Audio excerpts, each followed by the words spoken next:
15 días para que termine el año. 15 días. ¿Dónde diantres se han metido los últimos 12 meses? Muy buenas, estas son las lecturas Fancueva, esto es Comics Theme, ¡empezamos!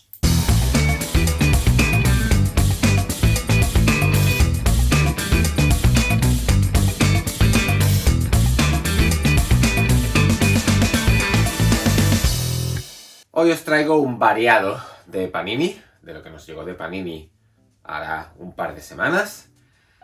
Y hay de todo, como habéis podido ver en la mini. Y de ese de todo, como siempre me pasa, como nunca sé por dónde voy a empezar, hoy voy a empezar por lo que me ha parecido más flojo de todo. El tercer ómnibus del Excalibur. Y no digo autores porque aquí hay un chorro de autores. En cuanto a guionistas, están desde Chris Claremont hasta Scott Lobdell, pasando por Joe Casey. En cuanto a dibujantes, aquí hay una pléyade de artistas de los que, solo por nombre, no por resultado, cabría destacar, que os digo yo, Eric Larsen, o Brian Hitch, o Ron Lim, o Brian Stelfreeze, un montón. Creo que ya dije hace varias semanas, o varios meses, perdonad si no me acuerdo del paréntesis de tiempo exacto, que a partir de la marcha de Alan Davis que ocurría en el segundo Omnigold, publicado por Panini, Excalibur empezaba un largo tránsito por un desierto creativo del que este volumen es claro indicador.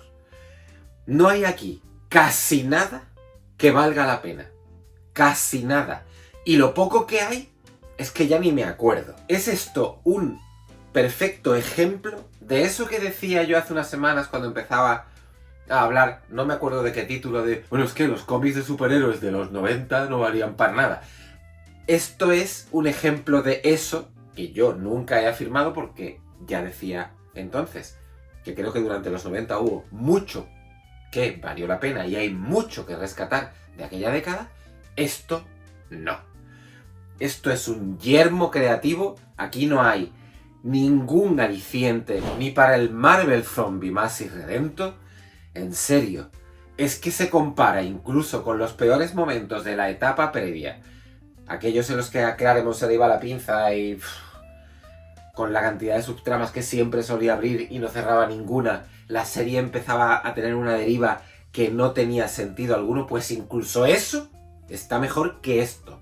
No voy a hacer referencia alguna a qué va pasando aquí, porque es que además, fijaos cómo Marvel organizaba las cosas en aquella época, y bueno, cómo lo sigue haciendo ahora, dependiendo del punto cardinal de la oferta mensual de la editorial al que miremos, es que los equipos creativos cambian cada 2-3 números. Creo que el autor que más tiempo está es Casey y son 4 números. Que imaginaos los diferentes retorteros por los que discurre este volumen sin que haya un plan global acerca de hacia dónde hay que dirigir los destinos de los diferentes miembros de Excalibur. Esto al final lo único que hace es poner en valor tanto la etapa previa como sobre todo lo que hará Alan Davis cuando vuelva en el Omnigold siguiente y se destape, creo que además por primera vez, como autor completo, guionista y dibujante, en lo que sin duda es lo mejor que se ha hecho de Excalibur jamás. Pero de eso ya hablaré cuando nos llegue el cuarto Omnigold y pueda deshacerme en halagos acerca del trabajo de Alan Davis. Mientras tanto, esto, mirad, sabéis que me cuesta mucho trabajo suspender a un TVO, así que lo voy a dejar en un 5 pelao y pelao y a otra cosa mariposa. Y por continuar en esta tónica que he iniciado con el Excalibur e ir hablando de aquello, e ir hablando desde aquello que hasta lo que wow, porque hoy hay wow, voy a continuar con el segundo y último ómnibus que Panini publica con material de las múltiples miniseries de Predator. Creo que ya dije cuando hablé del primer ómnibus de Depredador que, quitando, pues no sé, la adaptación que hacía Dan Barry de la segunda peli y lo que hacía el propio Dan Barry con, se llamaba Las Arenas del Tiempo, muy poco más se podía rescatar de ese primer ómnibus. Llegados a este segundo, el discurso incluso se empobrece. ¿Por qué? Pues porque todo lo que hay aquí, y es mucho, porque es un señor volumen, podría calificarse bajo el paraguas de un enorme me. Y fijaos que si recorremos los créditos del volumen, a los que no he hecho referencia cuando he citado el volumen, porque, de nuevo, aquí hay una playa de autores, tenemos nombres como Mark Schultz, Gene Colan, Chris Warner, Steve Siegel, Dean Ormston, autores que, a ver, no son de primera línea, pero de probada eficacia cuando se han puesto a ello. Aquí no se pusieron a ello. Y cabría además hacer una disquisición parecida a la que he hecho cada vez que he hablado de Alien en este canal. ¿Cuán diferentes son las historias que se pueden contar acerca de Depredador? Si es que todo lo que se tenía que decir de Depredador, y me vais a perdonar, lo dijo John McTiernan en la primera película. Ya está. Pasa casi como pasaba con Alien. No todo lo que se tenía que decir sobre Alien lo dijo Ridley Scott en Alien el octavo pasajero. James Cameron tuvo mucho que añadir en Aliens el regreso. Pero es que de Depredador, lo poco que se podía añadir a lo que McTiernan hacía en la primera película, lo hacía Depredador 2, llevándose al Depredador de una jungla a una jungla urbana. A partir de ahí, todos son mínimas iteraciones sobre un mismo esquema, o inversiones sobre el esquema, como podemos ver aquí, por ejemplo, en Depredador Cazadores. Las 3 miniseries que cierran la lectura y en las que los depredadores no son cazadores, sino cazados. Pero es que incluso esas 3 miniseries lo único que ponen de relieve es que esto es un universo que no da para mucho. Un universo que no da para mucho ahí. Si nos vamos hacia atrás en el volumen, todo lo que hay es una y otra vez un depredador que llega a un sitio o ya está en un sitio, que mata a gente. No hay de dónde tirar. Y no hay de dónde tirar ni en las historias, ni en un aspecto gráfico que en general es muy normal. Gene Colan, pues con su estilo sucio y demás, a mí nunca me ha gustado el autor. Abre la lectura con Depredador bajo el agua. Bueno, vale, lo que os decía, mínima iteración, no es en la superficie, es bajo el agua. Después por ahí hay un numerito de Duncan Rulón blanco y negro, que bueno, se lee. Lo que hace Dean Ormston, bueno, vale, se lee. Quizás lo único que destacaría de todo el conjunto es la miniserie, que creo que son 2 números, que sitúa al Depredador en la Inglaterra victoriana. Y juega un poco con el Jack el Destripador y demás. Eso es lo que me pareció más original, más potable, de un volumen que roza las 1000 páginas. No diré más. Calificación, un 6. Esto, como ya he dicho en otras muchas ocasiones en el canal, está orientado a levantar nostalgia. Y ni siquiera eso, porque por ahí aparece también la adaptación de Predators, aquella incursión muy poco recomendable en el universo de Predator que contaba con Adrien Brody como héroe de acción. ¿A quién se le ocurrió esa idea? Entonces es que eso no es nostalgia, si es que Predators es de hace menos de una década. No sé a quién va dirigido este volumen, a mí no. Vamos a subir de peldaño y nos quedamos ahora con el volumen de la línea Marvel Deluxe que publica Panini con todos los defensores de Al Ewing. De Al Ewing y Javier Rodríguez. Aunque ahí el tramo intermedio de la lectura, del que ahora hablaré, no es de Javier Rodríguez. Situémonos en mi cabeza. Compleja tarea. Hay cosas de Al Ewing que me alucinan y otras muchas más que las que me alucinan que no. ¿Cuáles me alucinan? Diría que 2 en concreto. Por un lado, el We Only Find Them When They're Dead, una obra de ciencia ficción alucinante. Y por otro, el Immortal Hulk, que me parece una de las 3 mejores etapas que ha conocido el Coloso Esmeralda. Pero como decía, hay otras cosas de Al Ewing que me dejan entre frío y gélido. Su incursión en Guardianes de la Galaxia, ya os dije que, bueno. Loki, agente de Asgard, bueno, original, pero tampoco duró mucho esa originalidad. Empire, un crossover al uso. Y estos defensores, pues es de estos cómics del guionista que tampoco me vuelven loco. Y no porque Ewing no ponga un empeño bestial, y lo pone, en hacer que esto sea una lectura que no se parezca a nada, ultra original, loca como ella sola, pero que en toda esa mezcolanza de atributos no consigue algo que a mí me parece fundamental, y es ser clara. Y que a la finalización de la misma, en las dos mitades en las que está extendida, uno tenga claro de qué diantres iba el asunto y hacia dónde dirigía Ewing los destinos de las dos agrupaciones diferentes de los defensores que aquí se dan cita. Afortunadamente, en este discurrir loco por los universos por los que va discurriendo la historia, porque aquí Ewing va haciendo saltos hacia atrás en el número de universo en el que se desarrolla cada número, enfrentando en la primera mitad de la lectura a los defensores con seres de cosmos previos. Si esto es un concepto que os acaba de volar la cabeza, tendríais que leer esto y muchas más cosas de la Marvel cósmica para entender eso de los cosmos previos y de, bueno, en el quinto cosmos es donde nace Galactus, por ejemplo, y si vais cosmos atrás, pues es un planteamiento de que el universo ha nacido y muerto varias veces antes de aquel en que nos encontramos. Una idea bastante chula, pero que aquí creo que más allá de esa chulada, no da para mucho. Afortunadamente, Ewing se da aquí la mano con un Javier Rodríguez que es asombroso, de principio a fin. Lo que aquí hace en español supera incluso aquello que le habíamos leído al dibujante previo estos defensores. Léanse, por ejemplo, la historia del universo Marvel que guionizaba Mark Waid. Y ya estamos hablando de un volumen que tiraba de tal catálogo de diferentes soluciones narrativas y diferentes construcciones de página que decir que esto lo supera es mucho decir. Como me ha pasado otras veces, si solo tuviera que calificar defensores por el trabajo de Javier Rodríguez, este sería un TVO de 10. ¡De 10!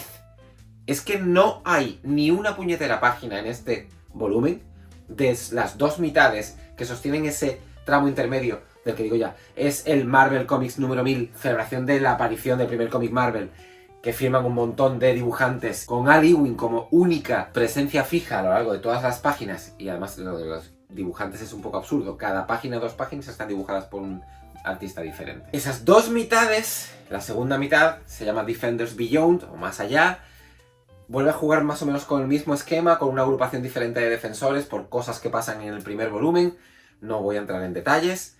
Entonces todo lo que hace Javier Rodríguez es Excelsior, parafraseando a Stan Lee. Lo que hace Al Ewing, no. Y tira tanto hacia abajo del trabajo de Javier Rodríguez que al final esto se queda en una lectura de 7. Y es una lástima, porque hay aquí soluciones que vemos en la composición de página de Rodríguez que son para enmarcar y tener toda una pared llena de páginas simples o dobles de las que idea el dibujante. Una obra magna en términos visuales que lamentablemente no encontró su equivalente en el guión. Y salto al único manga que os traigo hoy, el primer volumen de She is Beautiful, primer volumen de 6 que firman Jun Esaka en la historia y Takahide Totsuno en el dibujo. No tenía yo muchas esperanzas con este primer volumen de She is Beautiful, no por nada, no porque tuviera conocimiento previo de ninguno de los dos autores, sino porque la portada es muy engañosa. Y llevado por la portada dije, bueno, vamos a ver, ¿qué nos encontramos aquí? Si esto va a ser un slice of life típico japonés, o si va a derivar a... Pues no. A lo que deriva es a un título de ciencia ficción bastante curioso, que sí, acusa las mismas cualidades que cualquier título de manga que os queráis echar a la cara, o casi cualquiera. El tempo narrativo es muy lento, la acción está muy estirada... Sí, si es que ya sabemos cómo funciona el TVO nipón. Pero sabiéndolo, nos encontramos aquí una historia muy interesante de una chica que se va a dormir, una joven que se va a dormir, y cuando se despierta han pasado unos cuantos años, de repente su cuerpo ya no es el que era, evidentemente ha crecido, no tiene recuerdo alguno de qué ha pasado. Me voy a quedar ahí. Hay una cosa más que os podría contar, pero ya sería incurrir en destripes en los que no quiero. Aunque creo que en la portada del volumen vienen explicitadas esas cosas de las que no voy a hablar. She is Beautiful funciona muy bien porque se centra en solo dos personajes, sobre todo en esta personaje principal que no recuerda nada de lo que ha pasado en su vida en el momento en que despierta. Funciona también muy bien en la réplica que incluyen aquí, un personaje al que se le ve muy claro desde que nos lo presentan que no es trigo limpio, pero lo que mejor funciona es en el momento en el que los autores nos presentan el mundo que rodea a este personaje que es muy sorprendente. Es más, esa poca expectativa que yo tenía hacia el título inicialmente ya me había llevado a pensar que, bueno, esto será un manga que me leeré el primer volumen, no me dirá nada, y a otra cosa. Pues no. Lo que plantean aquí, aunque estirado, está también planteado y bien dibujado, de nuevo, igual que el guión incurre en los típicos tropos del manga, de estirar y demás, como decía antes, el dibujo en muchas ocasiones incurre en fondo blanco. No hay nada más. Pero son pocas las viñetas en las que esto pasa. Y Totsuno se curra escenarios, no trabaja nada mal las figuras humanas y las expresiones, tiene una narrativa bastante clara, un TVO de 7,5, un TVO de 8, que suscita el suficiente interés como para que vaya a continuar la lectura. Esperemos que, además, la continúe hasta llevarla a su finalización, porque, creo que lo he dicho antes, es el primer volumen de 6. Vamos a ver qué pasa. Y antes de meterme con esa terna wow que decía al comienzo del vídeo, voy a terminar este primer tramo del programa con el 6º volumen de I Hate Fairyland, que firman Scotty Young al guión y Brett Bean al dibujo. Aunque cabría afirmar que esta nueva etapa de I Hate Fairyland, si no nos dicen que la firma un dibujante que no es Scotty Young, es que no lo habríamos podido afirmar a ciencia cierta. ¿Por qué? Pues porque el dibujo de Brett Bean es un calco el de Scotty Young, con ligeras variaciones, pero un calco a fin de cuentas. Ya he dicho en alguna otra ocasión que Scotty Young me parece un autor magnífico. Y me lo parece tanto en su acepción más seria, esa que le conocíamos por ejemplo en Middle West, como sobre todo en la faceta de autor barrabasada que es en este I Hate Fairyland. O en cualquiera de los otros puntos cardinales de su biografía que han hecho incursión en el humor. I Hate Fairyland es desde su concepción, y lo sigue siendo en este segundo volumen, no este 6º volumen, que es el segundo de la nueva etapa de la serie, sino en el segundo volumen en total de la serie. Esto sigue siendo una barrabasada de principio a fin, en la que Scotty Young no se corta ni un pelo en mostrar evisceramientos, muertes, casquería, sangre y humor vasto a cada página. Y bien, muy bien. Porque, como sabemos a lo que vamos, cada vez que abrimos un tomo de I Hate Fairyland, yo ya a lo que estoy preparado es a reírme a carcajada limpia. Y el tío lo consigue una y otra vez. Además echándole una imaginación tremenda en las constantes aventuras en las que Gert vuelve a incurrir en su regreso a este mundo de cuento de hadas, pasado por un filtro de lo más chungo que os podáis imaginar. Este 6º volumen no es una excepción. De hecho, el que a alguien se le ocurra ir a buscar a Gerts alternativas para traerlas al Fairyland original e intentar matar a la Gert original, es que es una auténtica gozada. El dibujo de Brett Bean, como decía, es tan Scotty Young que no se echa de menos al guionista en las labores de dibujo, y todo lo que rodea I Hate Fairyland sigue siendo visualmente genial y brillante.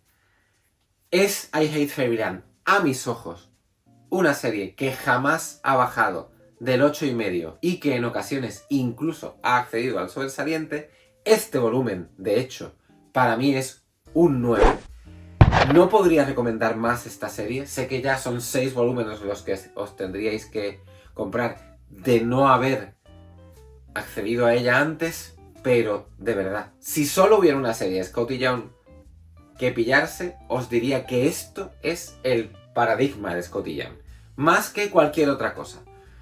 Si solo hubiera una serie de Scotty Young que pillarse, quizás no sería la que recomendara, porque creo que Middle West es más compleja, es más redonda, pero a la hora de reírnos con las burradas de Scotty Young, I Hate Fairyland es la opción por la que apostar. Bueno, y entramos en la recta final. Y en esta recta final, con 3 TVOs que creo que no bajan del 10, no sé cómo organizarlo. Así que voy a empezar por lo primero que me ha venido a la cabeza, que es el tercer volumen que Panini dedica en su línea Obras Maestras al Daredevil de Frank Miller. Dije, cuando en entregas anteriores hablé de los 2 volúmenes previos de Daredevil de Frank Miller, que la curva de progresión, de maestría, que se iba observando conforme Frank Miller avanzaba en su estancia en el Diablo de Hell's Kitchen, era increíble. También dije cuando hablé del segundo volumen que el salto con respecto al primero, en el que casi no había Frank Miller y lo que hacía Panini con muy buen tiro, era recoger el material previo a la llegada de Miller para situar al lector en dónde estaba el Cuernecitos por aquel entonces en su historia. Ya ese segundo volumen mostraba a un Miller casi pletórico. Este tercer volumen muestra a un Miller pletórico. El casi se ha quedado atrás. Podría hablar mucho de todo lo que hay aquí, pero es que de todo lo que hay aquí hay un número en concreto que es historia del TVO. Y supongo que, a poco que conozcáis la trayectoria de Daredevil, sabéis que me estoy refiriendo a la muerte de Elektra. Las páginas en las que Miller enfrenta a Elektra y Daredevil contra Bullseye, cómo coreografía la lucha a tres bandas entre el héroe, la antiheroína y el villano, han sido y siguen siendo un dechado de virtudes visuales inenarrables. Pero es que el momento en el que Bullseye agarra el sai de Elektra y la apuñala por el pecho, es que es asomarme a esa página en concreto y hay mucho que se remueve en todo lo que Daredevil ha supuesto en mí, a ver lector, desde que leí eso, pues hace ya, no sé, 20 y muchos años, y después pasé a estar enganchado con el personaje en un enganche que continúa hoy, aun cuando, y ya lo he dicho en un par de ocasiones, la etapa de Saladin Ahmed actual al frente del personaje no me está convenciendo. Pero antes de que llegara Ahmed al personaje, todo lo que ha habido de Daredevil me lo he bebido. Y creo que muy buena parte, esa fidelidad mía hacia el personaje, se debe a que Miller hizo muy bien su trabajo en conquistarme con lo que hacía con Daredevil. Esto es un 10. Lo he dicho hace escasos minutos. Esto es un 10 y lo que queda por venir es de 10. Aquí no hay nada que decir en contra, incluso el hecho de que sea un cómic de los 80 no juega en su contra, por mucho que el resto del panorama Marvel de esa década no resuene en lo que a mí me gusta cuando me leo un TVO Marvel. Esto es dinamita, esto es canela, esto es oro, si lo queréis así. Y todavía queda por decir en lo que Miller hizo con el personaje, porque todavía queda por llegar en esta colección, supongo, el Born Again, y no sé si llegarán a incluir el Man Without Fear. Dos TVOs que son culmen del personaje. ¿Qué más puedo decir? Si es que el 10 ya habla por sí solo. Y ya habla por sí solo aquí, y lo hace igualmente en el tercer integral de Criminal, este universo magnífico noir que crearon hace ya unos cuantos añitos Ed Brubaker y Sean Phillips, y en el que los autores, aunque se salgan y hagan cosas como las que están haciendo actualmente de novelas gráficas independientes y autoconclusivas, no se terminan de separar. El nombre de Brubaker y Phillips quedará eternamente ligado a la idiosincrasia que destilaron durante los años en los que trabajaron solo en Criminal. Este volumen, de hecho, es, casi cabría decir, que el mejor de los tres en los que se recoge todo Criminal. Y teniendo en cuenta que los otros dos son de 10, y este también lo es de 10, no lo voy a repetir, me diréis, ¿y qué hay que haga este mejor que los dos previos si los tres son de 10? Ya, pues no lo sé. Bueno, a ver, sí lo sé.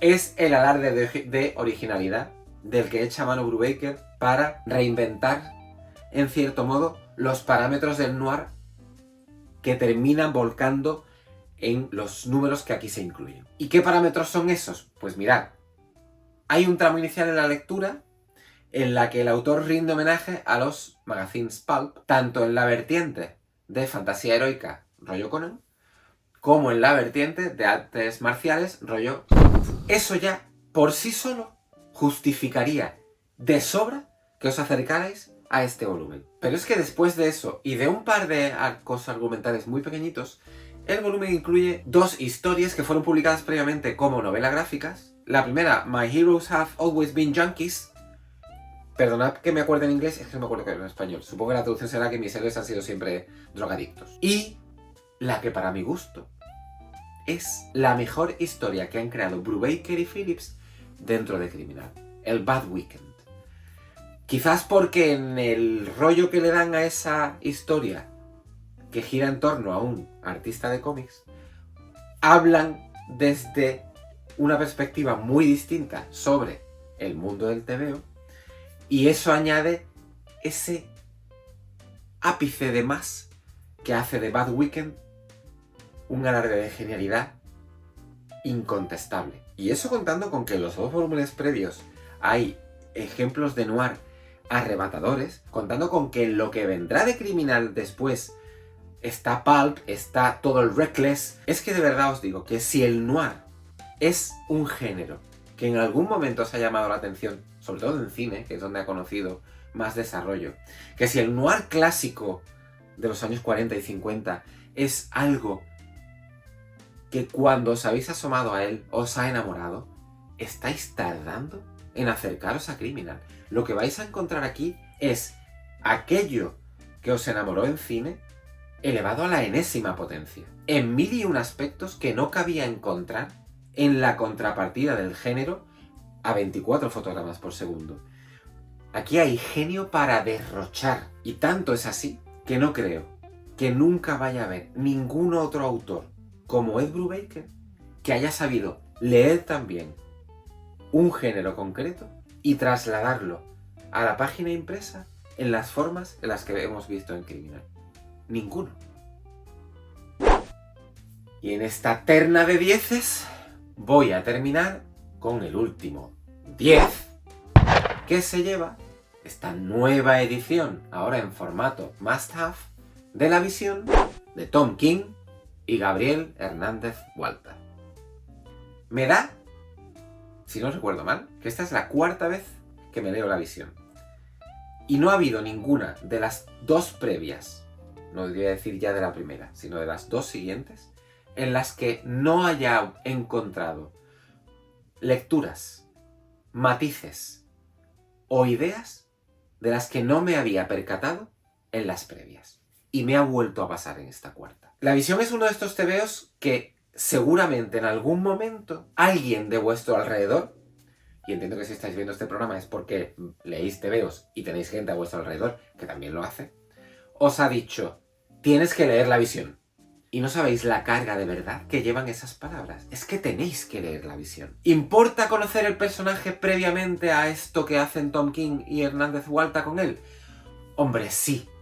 Creo que sin saber de la historia de La Visión hay mucho que os vais a perder, por más que King haga un esfuerzo notable en que a lo largo de la lectura, de forma muy sutil, se haga mención a diferentes instancias de la historia del personaje para que el lector novato que se acerca a La Visión sin haber leído antes nunca nada, qué sé yo, de los Vengadores, así en general, no se pierda. Pero incluso así, creo que hay muchos detalles de los que aquí mete el guionista que no se pueden apreciar en toda su complejidad si no se ha leído previamente mucho de los Vengadores. Y además de los Vengadores así, a grandes rasgos, porque es que para llegar aquí con la cabeza más o menos bien organizada, hay que haber leído muchísimas etapas diferentes de los Vengadores y saber mucho acerca de este androide sintético que creara Hank Pym allá por, yo qué sé, no me acuerdo cuando creó Hank Pym a La Visión. ¿Qué es La Visión in a nutshell, como dirían los anglosajones? Pues es una disección de King del ser humano a través de unos androides en una forma en la que creo que pocos cómics Marvel, y ahora mismo no se me ocurre ninguno, ha incurrido nunca. Si tuviera que llevarme La Visión a un equivalente en la gran pantalla, por aquello de establecer alguna conexión en vosotros si no os habéis leído La Visión, mi referente inmediato sería American Beauty. ¿Por qué? Pues porque lo que hacía Sam Mendes en esa película era diseccionar al ser humano y por ende diseccionar a la sociedad estadounidense. Algo que también hace King aquí. Porque el discurso de partida de La Visión es que La Visión ha creado a una familia formada por una mujer sintética y 2 hijos sintéticos. De hecho, uno de ellos, Viv, es un personaje recurrente en la Marvel actual y la hemos visto formar parte de Strange Academy, por ejemplo, de Scott Young y Humberto Ramos. Y una vez creada esa familia, se van a vivir a unos suburbios de Washington.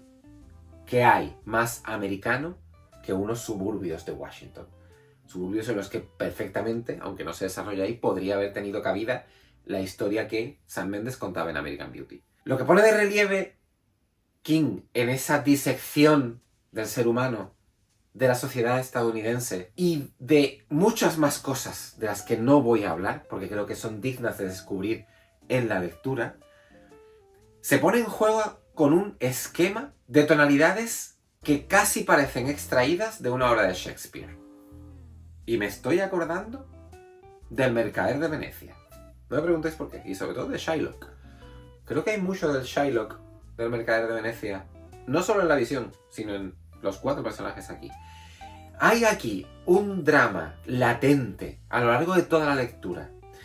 Un tono traído al suelo, que se aparta del relumbre de los superhéroes. Unos apuntes trágicos que incluso superan esa tonalidad subyacente de drama que decía hace escasos segundos. Que recorre y vertebra de principio a fin toda la lectura, que, me repito, es que creo que nunca he encontrado en un TVO Marvel.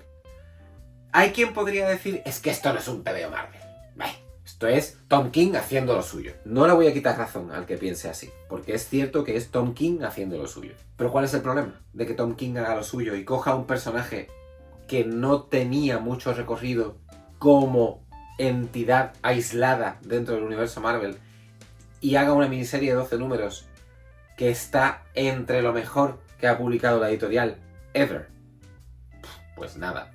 Pero es que si encima a eso que hace el guionista se añade el trabajo del dibujante español, es que no cabe duda de que estamos hablando de un TVO de la calificación que le he dado. Mirad, si cabría pararse y hacer un único vídeo acerca de lo que King consigue con La Visión, es que cabría pararse y hacer un único vídeo acerca de lo que Hernández Walter hace con La Visión. Bien es cierto, y esto creo que solo se aprecia si en algún momento os habéis pillado, no sé si salió aquí en España, creo que sí, la edición de lujo de la historia, que trae un porrón de extras y entre ellos incluye todo el cómic otra vez, pero con las páginas de guión de King. Ahí se aprecia lo mucho que el guionista mide lo que el dibujante tiene que hacer en cuanto a estructura de la página.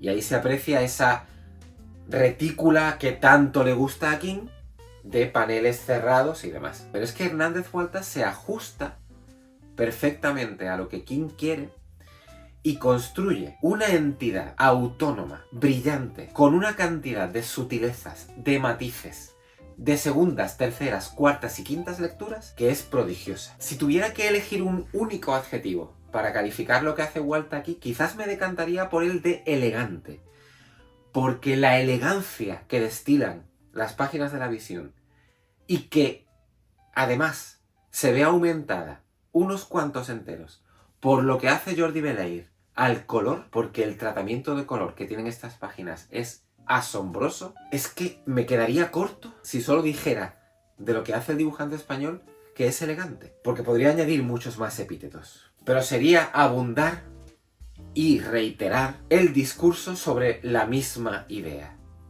Esto es imprescindible de la primera a la última página. Y creo que la opción del must have, aunque no sea por la que yo me tiraría, porque ya sabéis que me gustan los formatos más grandes, y de hecho yo esto lo tengo en la edición deluxe que sacó Marvel en su momento, considero que, dado el precio más o menos asequible que tiene este must have, esto es compra y regalo muy propicio para estas navidades, pero es que además es sí algo que hay que tener. Esto sí es un must have en toda regla. ¡Hala! Aquí me quedo. Espero vuestros comentarios. Esperamos vuestras suscripciones. No sé si en los 15 días que nos quedan antes de terminar el año llegaremos a los 1500. Ahí vamos a estar, si no. Y si no, da igual. Ya llegaremos a los primeros días de enero. Nos vemos en el próximo. Hasta entonces, sed muy felices, leed muchos tebeos, paz.